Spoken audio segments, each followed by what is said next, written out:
भरपूर लोक ह्या गोष्टीसोबत रिलेट करतील. तुम्ही ऑब्झर्व केलं असेल, आपण कॉलेजमध्ये असताना आपले जे मित्रमैत्रीण होते त्यातील बहुतेक जणांचे या ठिकाणी लग्न झालेले आहेत. बहुतेक जण त्या ठिकाणी प्रायव्हेट जॉबला देखील लागलेले आहेत.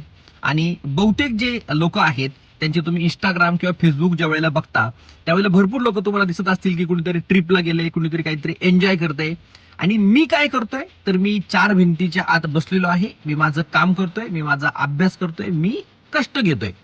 पुढे जाऊन माझं काय होणार आहे ही गोष्ट वाटणं साहजिक आहे. ही एक ह्युमन टेंडन्सी आहे की आपल्या सोबत जो मित्रमैत्रीण होते, बरोबर ना, ते आता काय करतायत आणि मी आता काय करतोय हे कंपॅरिझन होणं साहजिक आहे.